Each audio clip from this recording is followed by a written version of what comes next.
Fala pessoal, tudo bem com vocês? Enfim, aqui ó, voltamos às nossas aulas, né? Agora com o Evangelho de Lucas e nós temos aqui algumas peculiaridades, coisas interessantes aí sobre o Evangelho de Lucas que eu tenho certeza que você vai gostar, vai ser bem interessante. Bom, nós já estudamos Mateus e Marcos, nós vimos que Mateus foi descrito para o público judeu, você lembra disso? Mateus ele usa muitas profecias do Antigo Testamento, você se lembra? Ou seja, como uma forma de demonstrar que de fato Jesus era o Messias prometido, era aquele que estava descrito nas profecias. Então nós vimos tudo isso na aula de Mateus. Em Marcos nós vimos que é o evangelho da ação. É, Jesus está ali fazendo milagre e eles colocam sempre assim, ó, depois dessas coisas e depois disso. Então, ou seja, para enfatizar as obras de Jesus.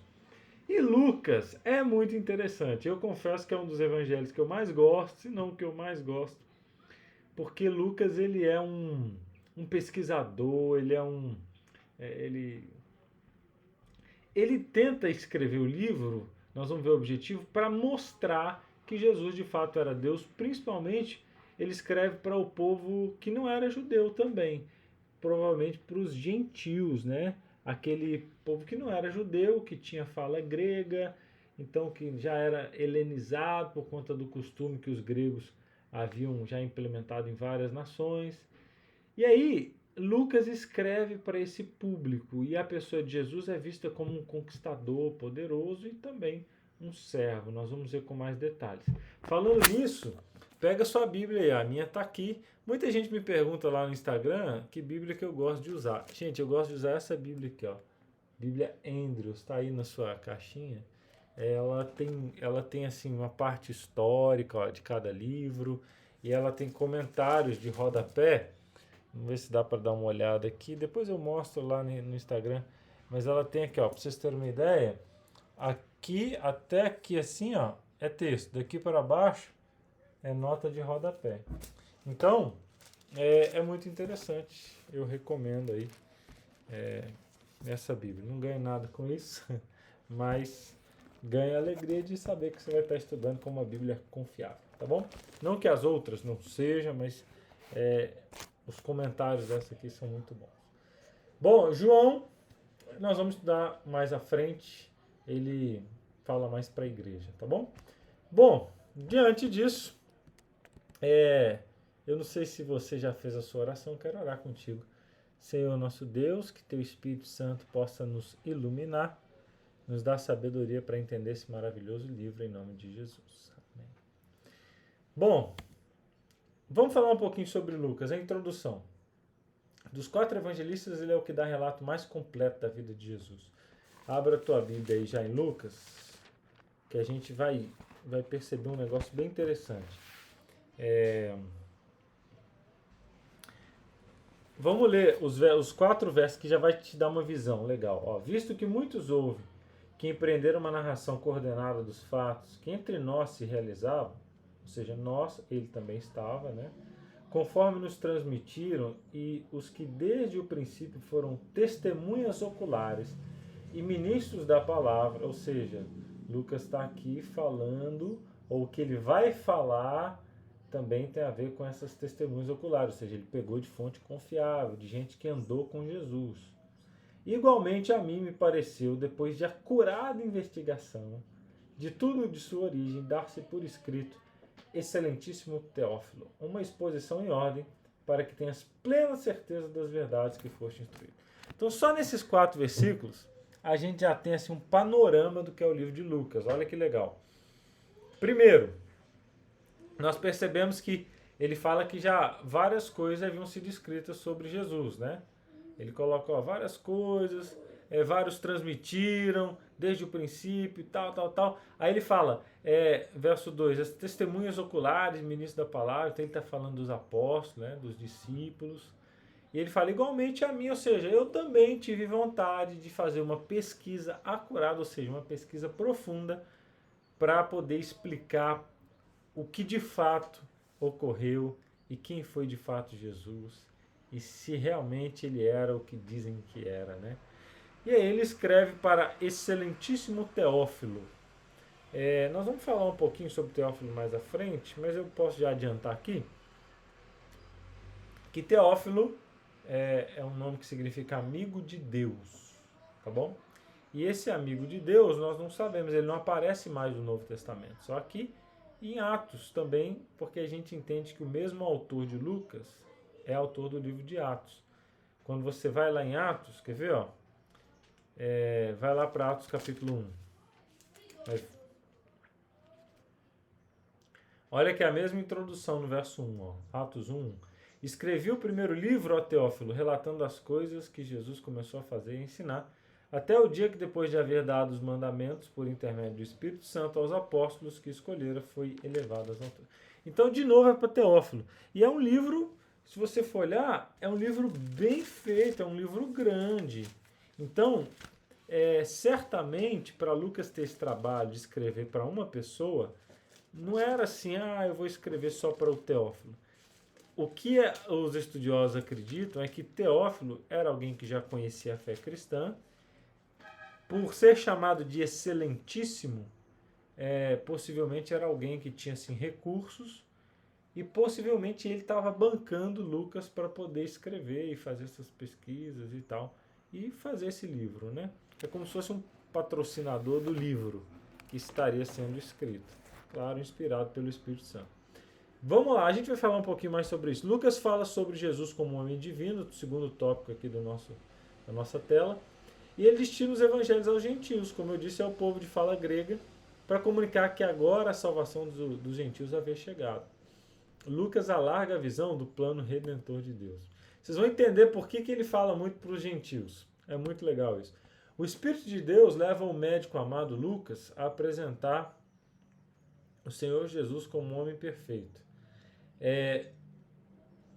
Lucas é chamado de o médico amado no livro de Atos, que ele mesmo escreveu, mas em um momento ele está lá relatando uma conversa, e aí ele é mencionado como médico amado. Então, a profissão de Lucas era médico, né? E desde aquela época era uma profissão que exigia muito estudo, então ele era alguém com bastante conhecimento. E é interessante que a cultura helênica, o segundo ponto, cultuava e buscava a perfeição. Assim, Lucas apresenta o Senhor Jesus ao mundo helenizado da sua época, como filho do homem, ou seja, aquele que é perfeito. Ele mostra a sua perfeita humanidade, destacando seus sentimentos. E se o Senhor Jesus é apresentado em Lucas como luz para a revelação aos gentios. Vamos ver? Vai lá em Lucas 2:32. Abra sua Bíblia aí para a gente acompanhando. E ele diz assim, ó, o primeiro, Lucas 2:32, eu estava lendo Lucas 2:2. Lucas 2:32 diz assim, e luz para a revelação aos gentios e para a glória do teu povo de Israel. Então, Lucas, a gente vai vendo o objetivo dele, né? Que era exatamente uma obra encomendada por Deus através de Teófilo, talvez um general, alguém aí do Império Romano, alguém com condições, nós não sabemos, para poder patrocinar essa obra, mas com o objetivo de alcançar aqueles que não haviam sido alcançados. Ponto 3. Mostra sua perfeita humanidade, destacando os sentimentos de Jesus e a luz para os gentios. Vamos lá. E o autor? Então, na verdade não é Atos, né? Colossenses 4:4. Lucas é chamado de o médico amado, tá bom? Corrigindo aí, eu falei que era em Atos, mas é em Colossenses. O único escritor do Novo Testamento que não era judeu. Provavelmente era de Antioquia na Síria ou de Filipos na Grécia. E aí o que nós entendemos é que Lucas era um homem culto, ou seja, um historiador nato, ele gostava aí de investigações e assim por diante. Então, esse é um pouquinho aí sobre Lucas. Ele era alguém assim com bastante conhecimento e tal. E é muito interessante a gente entender um pouquinho sobre Lucas, tá bom? Vale lembrar que Lucas, ele fala muito sobre curas. Nós vamos ver isso aqui daqui a pouquinho. É interessante isso porque um médico falando sobre cura é bem legal. Pois bem, agora eu estava olhando aqui que, na verdade, é o verso 14 de Colossenses, tá? Colossenses 4, 14. Eu estava abrindo aqui para a gente ler junto e diz assim, ó. Saudai-vos, Lucas, o médico amado, e a também a Demas. Então, só corrigindo o slide aí. É 4, verso 14, tá bom? Lucas usou o Evangelho de Marcos como sua fonte principal. Nós vimos aí logo na introdução do livro que ele fala, né, de outros escritos. E seu registro é detalhado, dando nome a reis, imperadores e oficiais. Ele destinou seu evangelho a Teófilo, como eu disse, a quem ele chama de Excelentíssimo. A esse nome Excelentíssimo, muita gente acredita que não era usado, além de ser usado como respeito, ele era usado para autoridades. Então muita gente entende que Teófilo era talvez um oficial romano, alguém com uma alta patente, que, como eu disse, né, financiava, e por isso ele é chamado de Excelentíssimo. E ele escreveu o evangelho dele por volta do ano 62 depois de Cristo. Como é que é Jesus no evangelho de Lucas? Nesse evangelho, o relato mais completo da vida como homem. Então ele tem uma genealogia, isso aqui é bem legal. Abra sua Bíblia aí em Lucas 3. Saulo vai te dar um panorama bem legal do livro também. Ó, Lucas 3. Aí do verso 23 a 38 tem a genealogia. Olha que legal isso aqui. Nós vamos comparar com outro livro. Abriu aí? Lucas 3, verso 38. 28 começa, 23 diz, ora, tinha Jesus cerca de 30 anos, começou seu ministério, era como se cuidava, filho de José, filho de Eli, aí vai, filho de um tanto de gente. Até que no verso 38 ele diz, Cainã, filho de Enos, Enos, filho de Sete, e este filho de Adão, e esse filho de Deus. Então, ao falar da genealogia de Jesus, até Adão, até Deus, né, é uma forma de dizer assim, ó, Jesus é o Filho de Deus. Né? É claro, né, ele não é só por conta da genealogia, ele é por conta que o Espírito Santo gerou, né, Jesus. Mas perceba que em Mateus, se você for lá em Mateus, você vai perceber que a genealogia de Jesus vai até Abraão, Davi. Por quê? Lembra que Mateus foi escrito por judeus? E quem eram as figuras importantes do judaísmo? Né? O rei Davi, Abraão. Então, para Mateus, colocar Jesus como descendente de Davi, descendente de Abraão, era muito mais, né, interessante para o público-alvo. Já Lucas não está falando para judeu. Então ele fala, não, esse aqui é o Filho de Deus. Né? Então, a narração minuciosa do seu nascimento e os dados do seu desenvolvimento como criança também falam aí um pouquinho, né, sobre Jesus e tal, o menino em Nazaré. Aí é onde a gente vê aquele texto que Jesus crescia em sabedoria, estatura e graça. Está lá no capítulo 2, verso 39 e 40. E aí ele é apresentado como um homem ideal, cheio de compaixão, que se identifica com as dores e lutas dos seres humanos, e como homem perfeito veio resgatar pecadores. O Evangelho de Lucas, gente, compõe o primeiro volume da obra dele. Eu falei para vocês, então, nós já falamos disso aqui, que o capítulo 1 de Lucas e o capítulo 1 de Atos, você percebe que é uma obra só, então, ou seja, 2 livros do mesmo autor, e ele falou, já te escrevi um, agora eu vou continuar aqui no livro de Atos. Lucas morava em Antioquia, na Síria, onde pode ter escrito seu livro de 2 volumes, embora sempre vemos viagem com Paulo. Como médico, Lucas deu atenção especial aos milagres de Jesus curando enfermos, aquilo que eu falei para você. Vamos ver um pouquinho do foco do livro? Esse evangelho apresenta a doutrina do Espírito Santo de um modo destacado. Isso é bem legal, porque Lucas coloca o Espírito Santo em tudo, gente. Que o Espírito Santo capacitava as pessoas. Capacitou João Batista, Maria, Isabel, Zacarias, Simeão. O Espírito Santo, a vida de Jesus foi vivida no Espírito. Aí fala assim, ele foi concebido pelo Espírito, Lucas 1. Ele foi batizado pelo Espírito, Lucas 3, 22. Ele foi provado pelo Espírito, Lucas 4.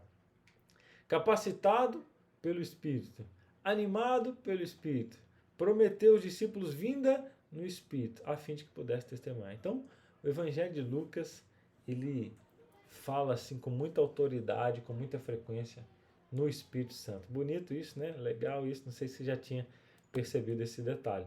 E ele é dividido, né, em 24 capítulos e a gente pode dividir eles em seções. Primeiro a introdução, capítulo 1, de 1 a 4.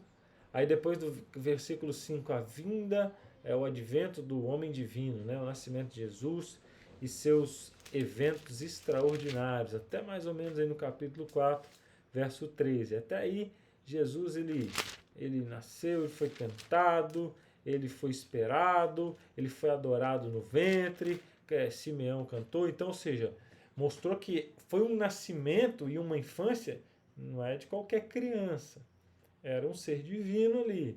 Então Lucas trabalha esse assunto. E aí, aqui fala um pouquinho do ministério de Jesus na Galileia e depois do ministério de Jesus na Pérea. Vamos ver um pouquinho dessas regiões, ó.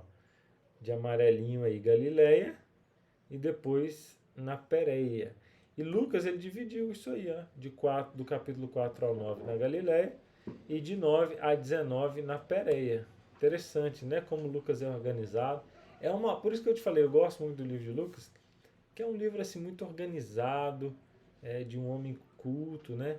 Aí você fala assim, mas pastor, a gente já falou um pouquinho sobre isso nas primeiras aulas com o pastor Igor. Nós vimos sobre inspiração, né?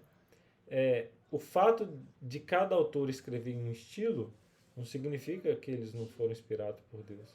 Eu vi uma frase que, não sei se ela representa assim realidade, mas me ajudou a entender.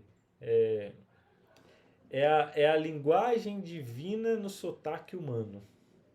Deus inspirou os profetas a escreverem a Bíblia na linguagem divina, só que com sotaque humano. Ou seja, cada um colocou o seu estilo, a sua cultura, mas foi inspirado para trazer esse conteúdo, tá bom? Então por isso que Lucas ele traz assim de uma maneira muito organizada. E aí do 19 ao 24 já fala da crucificação e ressurreição de Jesus. Então, aí o panorama do livro de Lucas, você já tem uma visão legal sobre esse livro, né? Por isso que é bom você estar fazendo uma aula dessa, acompanhando, porque agora você vê a Bíblia assim com muito mais clareza, né? Quando você vai ler a Bíblia. Então, vamos lá. Algumas lições do livro. A escolha de Maria, lá no capítulo 10, né? Boa parte é sempre ficar aos pés de Jesus. Então essa parte é a única coisa que não será tirada. Saúde, os queridos, tudo isso é tirado da gente. Mas a bênção de estar aos pés de Jesus, ainda mesmo no leito de morte, não lhe será tirada. Então essa é a primeira lição. Estar na presença de Jesus é a melhor coisa. Estar na presença de Jesus é o melhor presente. Lembra? Então Lucas está escrevendo para um público que estava aí correndo atrás do vento, né? A gente diz assim, do dinheiro, como nos dias de hoje, né? De prosperidade, de poder, de riqueza, de domínio, né? Era uma época muito comum essa questão de querer dominar sobre a nação. E aí Lucas fala assim, não gente, vocês entenderam errado. O sentido da vida é estar aos pés do Salvador, né? Isso é legal demais. Lição número 2, capítulo 14, 26, 27 e 33. Ser discípulo de Jesus é graça de Deus em nossa vida, sem dúvida alguma. Contudo, essa manifestação da graça implica num preço. Tudo, né? Então, é legal a graça e tal, mas gente, isso aqui é uma lição que a gente precisa aprender muito hoje. Eu vejo tanto vídeo na internet aí, de todo mundo falando assim, né? Só graça, graça. Só que essa graça, ela implica tomar a cruz e seguir Jesus. E tem um preço, sim. Tem que abrir mão do eu, tem que abrir mão de muita coisa. Então, o evangelho não é simples assim. Nós não podemos... É simples, mas não é simplesmente aceitar a graça e viver de maneira promíscua, né? Como se não houvesse graça na nossa vida. A própria graça, ela nos impulsiona a entregar tudo ao Senhor, e esse é o objetivo. Vamos ler esse verso aí, só para você ficar claro aí. Talvez você já até abriu a sua Bíblia aí no capítulo 14, 26 a 27, diz assim: se alguém vem a mim e não aborrece o seu pai, mãe, mulher, filhos, irmãs e ainda a própria vida, não pode ser meu discípulo. Em qualquer que não tomar a cruz e vier após mim, não pode ser o meu discípulo. Aí verso 33. Assim, pois todo aquele que dentre vós não renuncia tudo quanto tem, não pode ser meu discípulo. Então, é radical, né? É radical. Ser discípulo implica tudo. Implica abrir mão de tudo. Só um detalhe aí, muita gente confunde essa palavra aí, né? Aborrece. Aborrece, no tempo de Jesus, era um exagero, usado com frequência para enfatizar uma ideia. Não quer dizer aborrecer assim, ficar provocando a outra pessoa. Não é demonstrar aborrecer.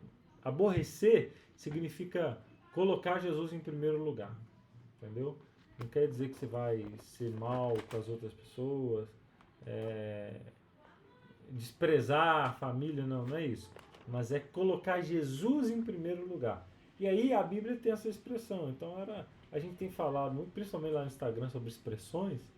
Então, para a gente ler isso hoje, aborrecer tem outro significado. É igual tímido, né? Os tímidos não vão entrar no reino do céu. Mas o que era? Para nós, tímido é introvertido, não. Na época, tímido tinha o sentido de covarde e tal. Então, aborrecer é a mesma coisa. Aborrecer não é provocar, não é implicar alguém. Aborrecer significa colocar isso em segundo lugar, com amor, com carinho, mas em segundo lugar. Por quê? Porque em primeiro lugar tem alguém mais especial, que no caso de Jesus. Por isso que ele falou, tem que aborrecer a família, aborrecer tudo. Algumas traduções já vêm assim explicado. Só que muitas vezes o autor não traduz, gente. Você pode perguntar, mas pastor, por que não traduz? Porque isso é até bom você saber. Porque os tradutores eles levavam muito a sério essa questão do livro sagrado. Então, assim, não queria colocar a própria ideia. Tem que traduzir do jeito que está. E aí cabe aos estudos, como a gente está fazendo, explicar contexto. Mas levando, porque senão com o tempo já outra vai virando uma outra Bíblia, com outras palavras e tal. Então existe essa preocupação assim de ser fiel ao texto e depois explicar o contexto, né, como a gente está fazendo. Terceira lição, capítulo 15, de 11 a 33. Aí vem falando aqui um vislumbre, né, do coração do pai. No relato sobre o filho pródigo, temos o retrato do coração amorável, compassivo, misericordioso do nosso Deus. Agora pensa que não deve ter sido um choque naquela época? Jesus contar a parábola dos pecadores, da dracma perdida, da ovelha perdida, do filho pródigo. Então é uma seção assim de Lucas 15 que mostra o amor de Deus. Tudo bem que os profetas já falavam isso. Quando você vai no livro de Osés, você vê um Deus que, né, tolera tanta coisa por amor. E aí Jesus vem e traz para essa geração, que muitas vezes estava lá uma geração, né, influenciada pelos fariseus, no sentido assim da salvação pela lei e tal, e da obediência restrita, tem que ter. Mas ele fala assim, mas é para um Deus amoroso. E isso faz toda a diferença para você querer obedecer, né? Obedecer um pai que te ama e assim por diante. Então vamos lá. Quarta lição nós já vamos ver. E eu quero mostrar para vocês aqui. Capítulo 19, 1 a 10.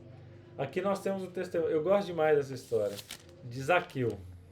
Vai lá para Lucas 19, de 1 a 10, tem a história de Zaqueu. E aí, eu gosto demais da história de Zaqueu. Começa com a sede de ver Jesus.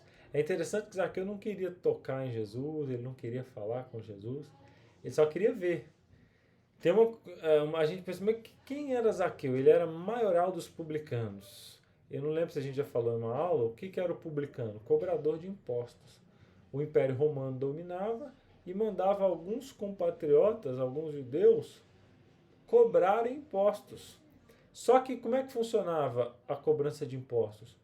O cobrador de impostos ele tinha que passar a quantidade X para Roma. O que ele conseguisse arrecadar mais ficava para eles. Então, e outra, ele tinha por trás a polícia, que eram os soldados romanos. Então, se alguém não pagasse, ele poderia acionar os soldados romanos que iam cobrar os impostos, né? Então, era uma pessoa muito odiada, porque ela era protegida pelo Império Romano, ao mesmo tempo que extorquia os próprios compatriotas e se enriquecia às custas disso. E aí diz que Zaqueu foi ver Jesus. Por quê? Talvez porque Mateus, que era um cobrador de impostos em outro local, mas ele ficou sabendo que se converteu, não sei. Talvez alguns dizem assim que no caminho para Jericó, é só você olhar o capítulo 18, Jesus cura um cego, talvez a notícia chegou a... Primeiro, acabaram de curar um cego ali, tá vindo um homem que curou o cego, vamos lá ver. Só que ele quer ver. Aí, o verso 5 continua numa obediência, a palavra de Jesus, né? Incontinente. Ou seja, ele vai e Jesus fala assim, Zaqueu, desce depressa. E aí o verso 6 diz que ele recebe com alegria. E aí o verso 8, fruto do arrependimento, você vê que Zaqueu, ele está disposto a abrir mão. Lembra do que a gente leu lá atrás? Do toma sua cruz e siga-me, né? Abrir mão de si, era o que Zaqueu faz. Então Lucas, vamos pensar agora na cabeça do autor, né? Lucas ele vai relatando, claro, Deus, né? Porque quem está por trás de Lucas é Deus. Deus queria que Lucas relatasse justamente para esse público, para eles entenderem que seguir a Jesus é isso aí. E outras, Zaqueu fez isso logo no início da caminhada cristã dele. Às vezes a gente fica a vida inteira e não se arrepende, não muda de vida, né? Conhece Jesus, tem gente que vai para a igreja, fica, não toma decisão. Aí você conhece a Jesus e nunca se batiza, nunca toma decisão, nunca muda de vida. Ou seja, você não entendeu o que é o evangelho, né? A pessoa assim não entendeu. Zaqueu, no primeiro encontro, ele já abriu mão de si para servir a Jesus, né? E aí o verso 5 consuma, né, no testemunho do Senhor ao nosso respeito. E aí, verso 10, ele glorifica ao Senhor. Então, é uma lição do livro também, que Jesus, ele quer salvar todos, né? E ele quer pessoas próximas dele. Ele não quer seguidores que fiquem de longe, em cima da árvore. Ele falou, desce, vem, porque eu quero seguidores que venham me seguir de pertinho. E a quinta lição, capítulo 24, essa também... Gente, eu tenho várias mensagens do livro de Lucas, que eu gosto. Capítulo 24 fala daquele caminho para Emaús. No episódio dos discípulos no caminho de Emaús, aprendemos a lição dolorosa. Como somos tardios para crer na palavra de Deus. Mesmo com o coração ardendo, não conseguimos enxergar. Como carecemos da graça do Senhor. Esse capítulo aí, gente, fala daqueles discípulos que foram tristes, voltando para casa porque Jesus tinha sido morto. E aí Jesus aparece para eles no caminho, né? Eu gosto desse capítulo, se você for abrir aí, tá a partir do verso 13, né? É interessante, eu gosto mais dessa parte aqui, ó. Que depois que Jesus fala da palavra, fala das profecias, Jesus fortalece a fé deles. Como é que fortalece a fé de alguém? Palavra. Como é que Jesus fortaleceu o coração desses dois? Falando das profecias, das palavras e tal, das promessas. E aí eles foram fortalecidos. Quer ser forte? Estude a palavra. Ela é alimento para a vida espiritual. E aí, outra coisa interessante é que eu gosto dessa parte aqui, capítulo... o versículo, capítulo aí é esse mesmo que a gente já está, 24, o versículo 29. Mas eles constrangendo, dizendo, fica conosco, porque é tarde e o dia já declina. Ou seja, eles vão tristes falando assim, para aquele amigo, né, que estava caminhando com os dois, que no caso era Jesus e eles não tinham percebido ainda. Fica com a gente, já está tarde e tal, não é hora de ficar andando por aí. Só que aí o texto continua e diz que eles abriram os olhos e entenderam, é Jesus, é Jesus, é Jesus. E aí verso 33, na mesma hora, levantando-se, voltaram para Jerusalém, onde acharam reunidos os 12 com eles, e dizia, o Senhor ressuscitou e apareceu a Simão. Ou seja, para quem está desanimado, qualquer hora já é tarde. Para quem está animado, ou seja, eles voltaram na mesma hora, fizeram o caminho de novo. Ou seja, não está tarde mais não, porque meu Senhor vive, né? Então, o que lição que a gente aprende? Que Lucas quer dizer que quando nós cremos em um Cristo que ressuscitou, nós não temos como ficar desanimados muito tempo, né? O desânimo não pode nos dominar, porque Jesus vive, né? Jesus vive. E se ele vive, como diz a música, eu posso crer no amanhã. Se ele vive, temor não há, né? Então, ou seja, eles voltaram para Jerusalém sem medo e sem desânimo. Bonito isso aí, né? Conclusão, aprendemos com Lucas que o evangelho é para todas as raças, povos e nações. A mulher fenícia, a parábola do bom samaritano, nos mostra a ênfase do evangelho aos gentios, ou seja, histórias onde Jesus fala propositalmente que não era só para os judeus, ou seja, o evangelho chegou para todo mundo, para você também. Então pensa no público lendo o evangelho de Lucas e entendendo que o evangelho, a graça não estava restrita apenas ao povo judeu, mas a todos os que estiverem em contato com essa mensagem. E Lucas registra que Jesus é o homem perfeito, que realizou um sacrifício perfeito, que morreu, que ressuscitou, que depois de ressuscitar apareceu para os discípulos e assim por diante. Bom, pessoal, espero aí que tenha te dado um panorama legal do Evangelho de Lucas. Como eu disse para você, é um evangelho bonito, organizado, bem escrito. Só uma curiosidade interessante, Lucas, que eu falei no início e já estava me esquecendo antes de terminar. Lucas, ele fala sobre a graça, né? E se você for olhar no livro Você viu que a gente leu lá em Colossenses 4,14, que Paulo manda um recado assim para Lucas, o médico amado? E quando ele escreve o livro de Atos, lembra que eu falei com você também que Lucas escreveu o Evangelho de Lucas e escreveu também o Evangelho, né? O livro de Atos, que é um livro histórico. E aí, no livro de Atos, você vai ver algumas vezes Lucas falando assim: e nós estávamos em tal lugar, e nós fizemos isso. E muitas vezes quando ele está com Paulo, e nós fizemos tal coisa. E aí quando você vê isso, você entende que Lucas era próximo de Paulo. Lucas andou com o apóstolo Paulo. Então perceba, Lucas não era nenhum dos 12 discípulos, mas teve contato com o apóstolo Paulo. E o apóstolo Paulo é o apóstolo dos gentios, ou seja, é aquele que abriu o evangelho para o público além do povo judeu.